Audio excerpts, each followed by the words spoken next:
आप एक दिन में नहीं मरते, आप धीरे धीरे मरते हैं। उड़ान के बाहर निकलने से पहले कुछ ऐसी तांत्रिक प्रक्रियाएं हैं जिनसे शरीर फिर से जीवित हो सकता है।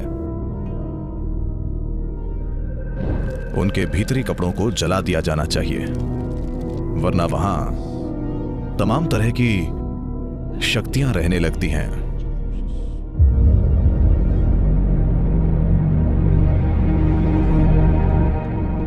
नमस्कार सदगुरु। मेरे पिता की मृत्यु के बाद भी मेरे पास उनके कई कपड़े हैं, पर मुझे पता है कि कुछ परंपराओं के हिसाब से मृत्यु के कपड़े नहीं रखने चाहिए।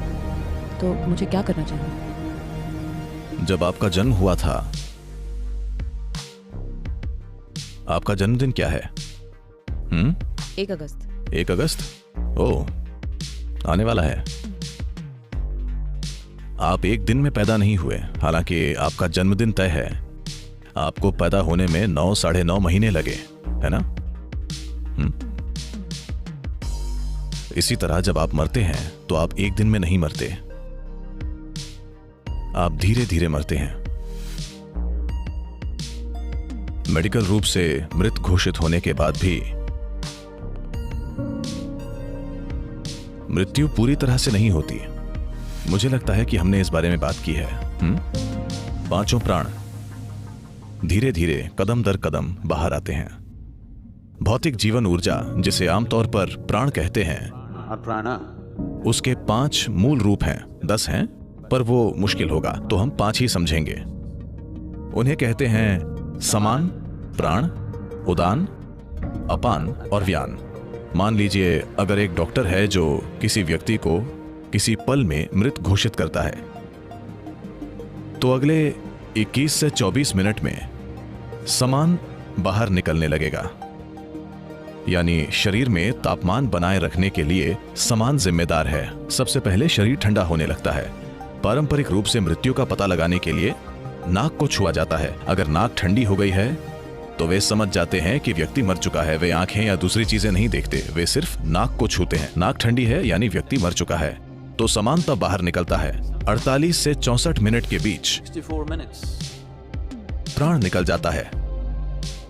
उसके बाद 6 से 12 घंटे में उड़ान निकलता है।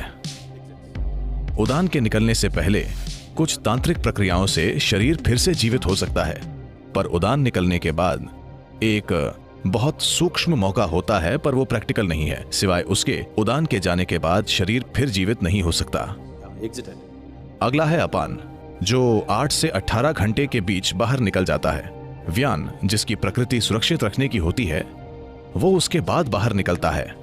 सामान्य मृत्यु हो तो ये 11 से 14 दिनों तक बाहर आता रहता है। एक दिन शंकरन पिल्लई अलमारी में कुछ ढूंढ रहे थे। कुछ देर बाद पत्नी ने आकर पूछा, क्या कर रहे हो? उन्होंने कहा, नहीं कुछ नहीं, मैं कुछ नहीं कर रहा हूं। पत्नी ने कहा, क्या कह रहे हो कुछ नहीं?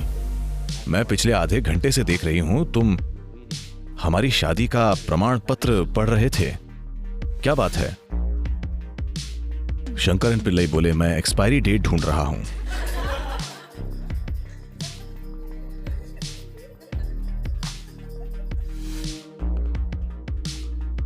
तो हालांकि मृत्यु की समाप्ति तिथि हो सकती है, पर व्यक्ति एक दिन में नहीं मरता। यह एक धीमी प्रक्रिया है। वाकई ये अभी हो रहा है, धीरे धीरे। योग से आप मृत्यु के मार्ग में रुकावट डाल सकते हैं, पर उसे रोक नहीं सकते। हाँ, दैनिक अभ्यास एक रुकावट है जिससे यह धीमा हो जाता है, पर रुकता नहीं है। तो आज आपके पुराने कपड़ों से हम आपका डीएनए ले सकते हैं। आपके जाने के बाद 100 साल बाद हम आपका क्लोन बना सकते हैं। हाँ हाँ या ना? आपको पता है? तो कम से कम आपकी भौतिकता आपके कपड़ों से जो ली जा सकती है, और हम आपको फिर से बना सकते हैं। कम से कम आप जैसा दिखने वाला व्यक्ति बना सकते हैं। हम शरीर बना सकते हैं। तो आप अभी भी हर जगह मौजूद हैं। जब योगी मरते हैं तब उस कुटिया को जला देते हैं जिसमें वे अकेले रहते थे। ऐसा करने का तरीका है, मैं नहीं बताऊंगा क्योंकि मैं नहीं चाहता कि आप यहां कॉटेज में आग लगा दें।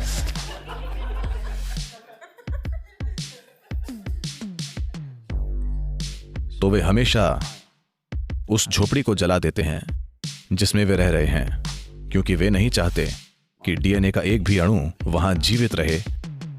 क्योंकि जब एक तरह से आपका शरीर मौजूद होगा, अगर उससे आपका शरीर फिर से बन सकता है तो जाहिर है कि आपका शरीर मौजूद होता है ना?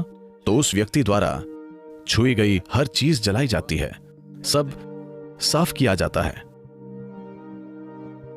इसी वजह से यही एक मुख्य कारण है कि आध्यात्मिक पथ पर लोग अपनी भौतिक संपत्ति को इतना कम रखना चाहते हैं। अगर आप एक सन्यासी के कमरे में जाएंगे तो आप देखेंगे 3 जोड़ी कपड़े अच्छे से रखे हुए होंगे, पानी पीने के लिए बस एक बर्तन, खाने के लिए एक थाली और सोने के लिए सिर्फ एक चादर।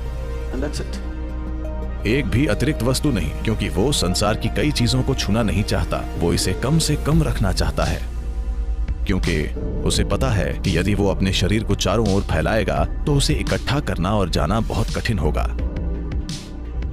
इसीलिए वो किसी भी तरह के शारीरिक संबंध नहीं बनाता है, क्योंकि वो समझता है कि अगर उसका शरीर हर जगह होगा तो उसे इकट्ठा करके जाना बहुत मुश्किल होगा। जो लोग आपके शरीर से आए हैं वे भी समय आने पर आपके साथ नहीं जाना चाहते। वे नहीं आएंगे, वे कहेंगे आई लव यू, पर वे आएंगे नहीं। तो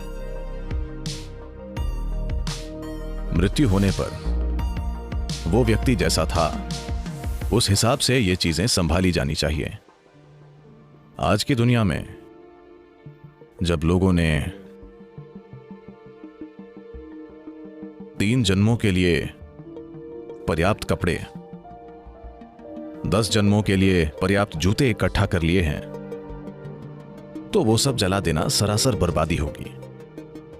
और वैसे भी उनके जीने का तरीका और शरीर छोड़ने का तरीका ऐसा होता है कि वे हमेशा इस धरती पर फिर से आते हैं। सब जलाने का कोई मतलब नहीं है। कम से कम जो चीजें शरीर से बहुत करीब से जुड़ी हुई हैं, जैसे उनके भीतरी कपड़े और वैसी चीजें जला देनी चाहिए।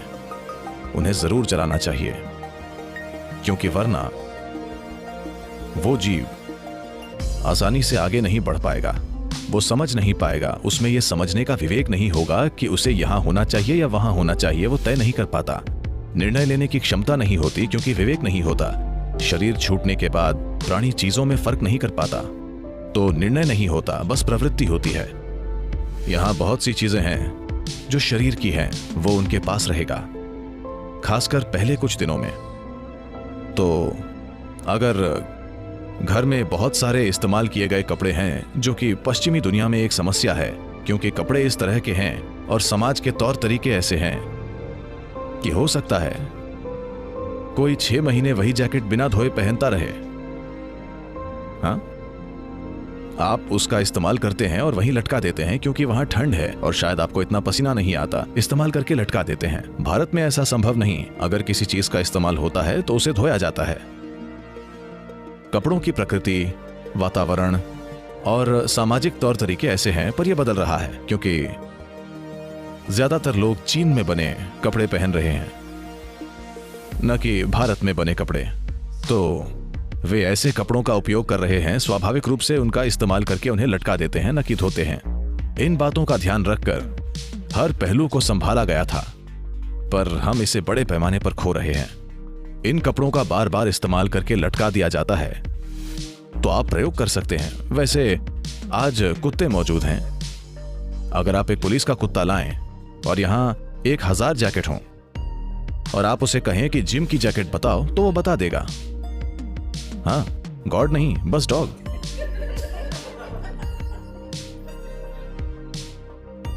तो जाहिर है आप वहां उस जैकेट में कई तरह से मौजूद हैं, है ना, जिसे कुत्ता भी देख सकता है।